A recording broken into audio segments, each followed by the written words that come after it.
Welcome back in, Trey Lowell here with Lowell Productions. Today's video is centered around going fully auto with the Panasonic GH5. We're about to find out if this is a good idea or not, coming up next.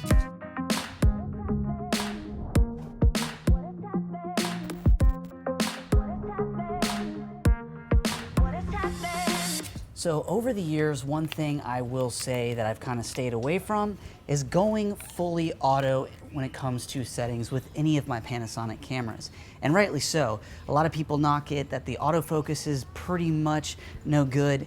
And, you know, I have to be honest, that's pretty true.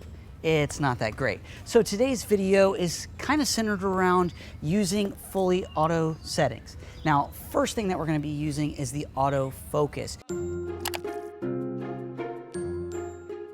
And we're currently using the center square, and we're also using auto ISO, and we're also using auto white balance. The goal here is to really get an understanding if the Panasonic GH5 can even be used as far as auto settings go. Now, I want to give a little bit of a disclaimer in regards to currently 2:30 in the afternoon, extremely sunny and a little cloud cover, but not much.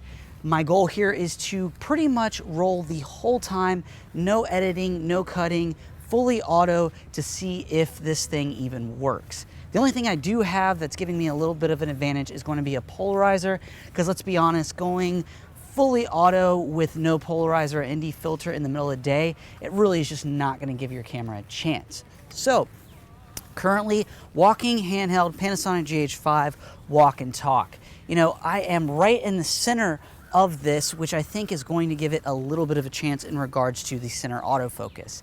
Later in the video, I do want to give the auto face tracking a test in regards to I have found that to be the best autofocus, but nowadays most people want a vlog style and they want to have the option of being able to flip the camera around, and hopefully GH5 don't let us down. You are at least pulling some kind of focus for people out there if they wanted to use this camera as a vlog camera.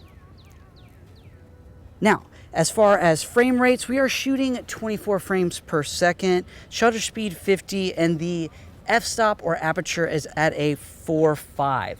Wanted to shoot a little bit higher in regard to the f-stop, mainly because, let's be honest, middle of the day and autofocus, we're gonna need that 4.5, and the piece of glass that we're using is a cheap $100 14 to 42 Lumex piece of glass that drops down to an f3.5 at its lowest, and with zoom goes to an f5.6. The reason that I bring this up is I love this lens combination, and I do find as far as autofocus goes, surprisingly, this $100 lens functions as well as most of my pieces of glass that I have.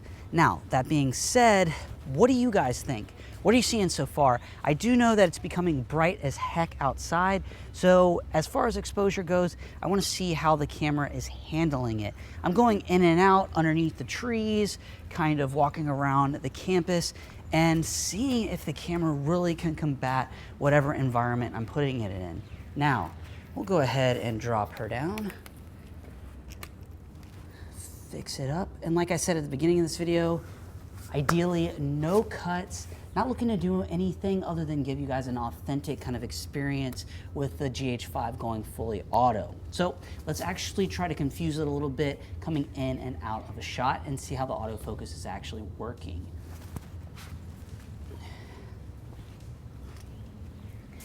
And now this is really where I probably get the most disappointed in regards to the GH5 would be, is it actually even getting me in focus? And if so, I'm going to be pretty excited.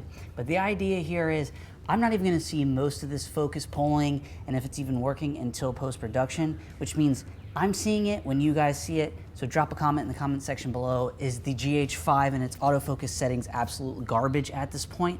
Are you a little surprised? Or did it kind of, you know, I guess meet your kind of current expectations that honestly this is not a camera that you want to use anything auto. It excels manual, but auto sucks. Let's see. Get in a little bit more light You will find with a lot of these Micro Four Thirds cameras, just cameras in general when it comes to autofocus, if they're underexposed, it's definitely gonna put it in a situation where it's gonna have a tougher time kind of pulling focus or even finding the point of focus. But right now I got a lot of sun on my face, and so I'm interested if it's actually on me. Ooh. Or maybe not, I don't know. Okay, so I am going to make one cut currently, and that is going to be to go to auto face tracking so that you guys can get a little bit of a gist of what that would look like. Okay, so we're in auto face detect. Interested to see how this is functioning compared to the autofocus. And in my past experiences with the GH5 and even the GH4, the auto face tracking definitely came in handy when I was talking to camera. But the second I go to flip it around, it's absolutely useless. And that is why I think if the option of the center focus is going to be, you know, more consistent and actually usable, that's where I think we might want to use that setting over the face tracking. But if I was just going to be vlogging the whole time talking to camera, I'm probably going to hone in on the face tracking. Drop a comment in the comment section below in regards to what do you guys think as far as this lens, the 14 to 42, plus the auto face tracking on the GH5 handheld. Is it working? Is it a piece of junk? Comments in the comment section below. And then I think the last thing we want to do is just see how this bad boy would function in regards to going back into that vlog style or going into an autofocus setting where it's just going to detect everything around me. Let's see how the Panasonic GH5 is going to function in that environment with this 14 to 42 lens. Basically what I'm going to be doing here in just a second is going back into these woods behind me on my walk home, and we're going to see how the camera functions and if it's a piece of garbage in that particular setting or not. And we are about to enter the woods near my house. We're just gonna see how this thing functions and, you know, if this could be an option for vlogging. So walking. The goal here, flip this camera around, see how long it would take to give you guys an authentic view of what I am seeing. And here we go. So we have the bird over there. Let's pull some focus. There's a bird. What do you guys think of that flip around? Did it actually lock some focus or not, or is this absolute garbage? We'll go a little bit wider here. And my goal here is just to do a nice walk through the woods, see how it's handling focus. Let's go up to the tree real quick. Not bad, not bad. And we have some woods back over here. We're gonna swoop, see how long it takes to pull focus.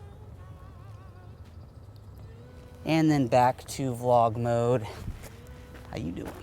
Conspiracy theory shout out for sure. But yeah, is it working? Impressive, garbage, you name it. I don't expect this to be anything like a Canon. I don't expect it to be like Sony.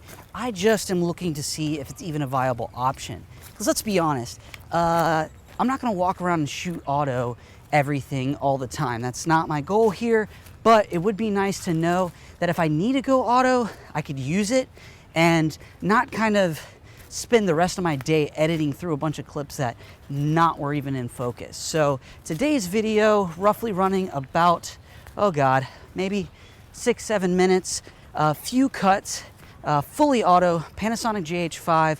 Comment in the comment section below. Waste of time, useful, surprised, my videos suck, my shirt, my cat shirt, stupid, you name it. I'm open to hear whatever you have to say. And hey guys, it's Trey Lowell with Lowell Productions. And as always, if you like the content, go ahead and hit that like button. If you like the videos that I keep creating, go ahead and hit that subscribe button. And I will see you guys in the next video. I am out.